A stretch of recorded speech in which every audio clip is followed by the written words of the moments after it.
Guarantee है।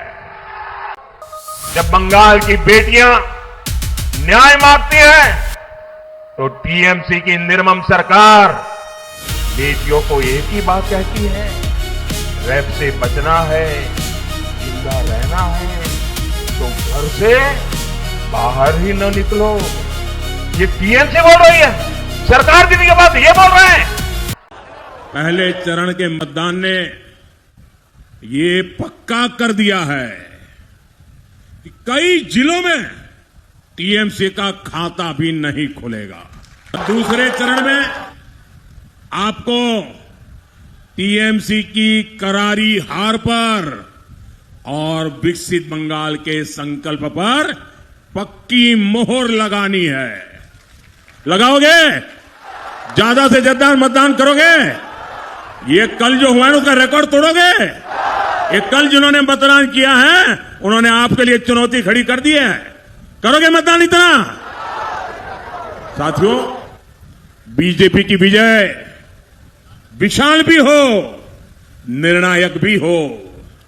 बंगाल में विकास का नया युग पूरी ताकत से आए।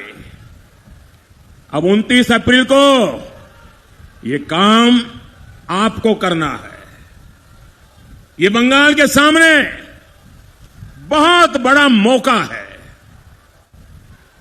और इसलिए एक भी वोट छूटना नहीं चाहिए।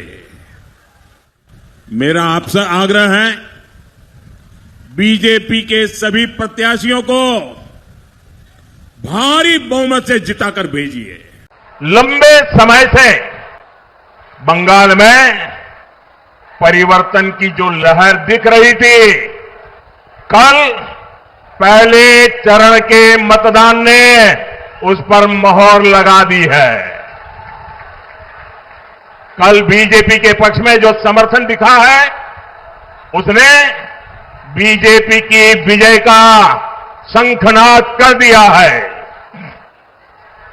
जिस बंगाल में टीएमसी ने लोकतंत्र के मंदिर को कुचल दिया था, अपनी तानाशाही से लोकतंत्र के मंदिर को खंडित कर दिया था, उस बंगाल में पहले चरण में जनता ने लोकतंत्र के मंदिर का पुनर्निर्माण कर दिया है।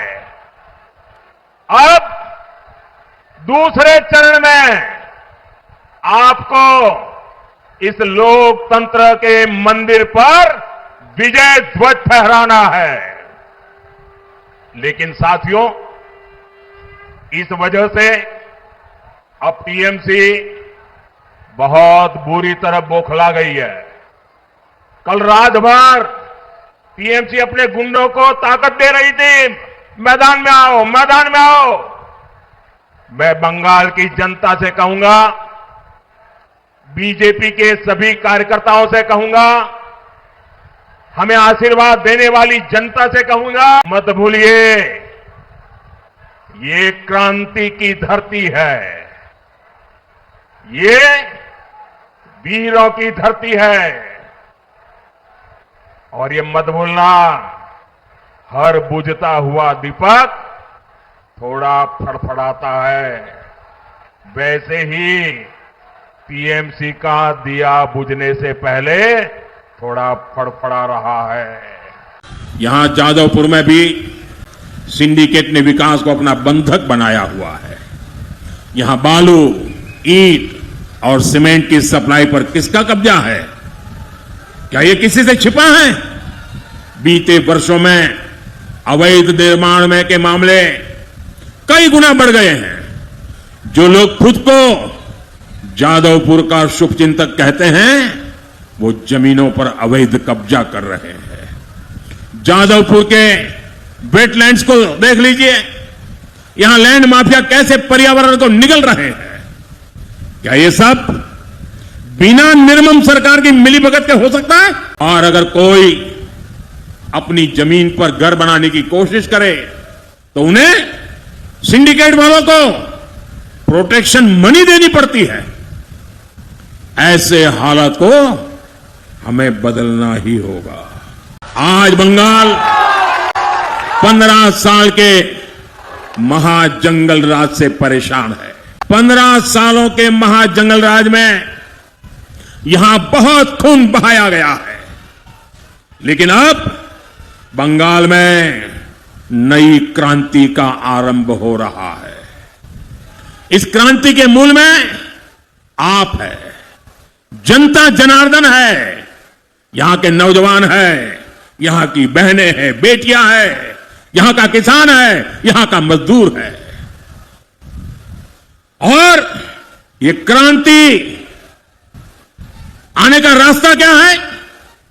भारत के संविधान से आपको मिली एक वोट की ताकत है, एक वोट की ताकत है। नेताजी सुभाष बाबू ने कहा था, तुम मुझे खून दो, मैं तुम्हें आजादी दूंगा। बंगाल के मेरे भाइयों बहनों, आप हमें आशीर्वाद दीजिए, हम आपको आजादी देंगे।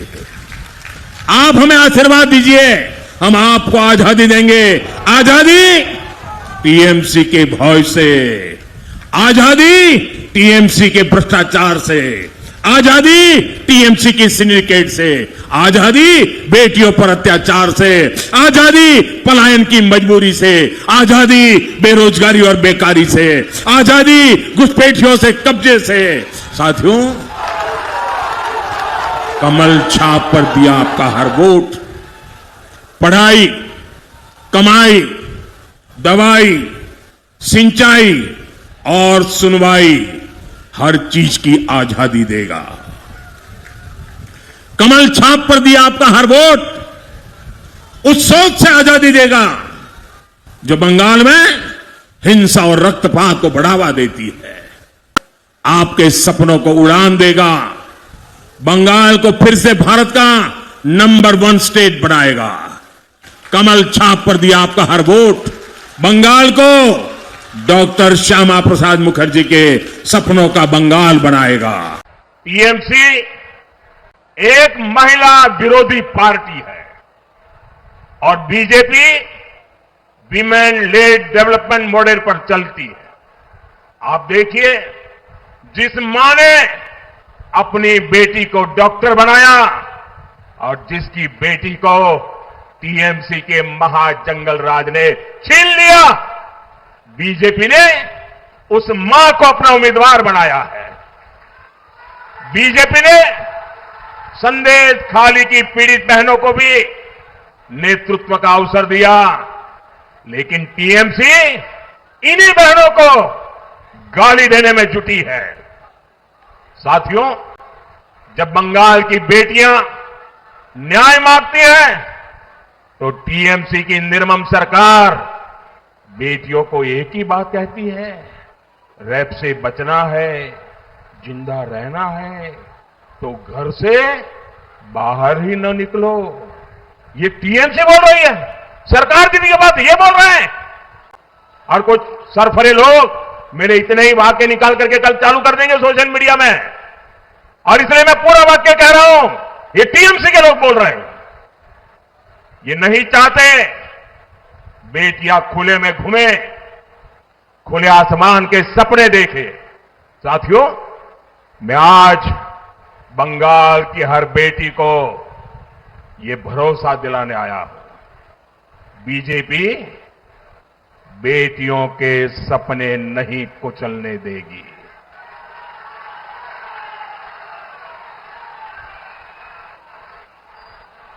जब मैं आया यहां पर तो रैली में आई एक बहन ने मुझे राखी भेंट की है। बंगाल की बहनों को उनका ये भाई भरोसा देता है कि बहनों की सुरक्षा हमारे लिए सर्वोपरि होगी। और इतना ही नहीं, 4 मई को बीजेपी सरकार बनने के बाद उन पर हुए हर अन्याय, हर अत्याचार की फाइलें खुलेगी। मैं फिर से कहता हूं, फाइलें खुलेगी। और ये मोदी की गारंटी है।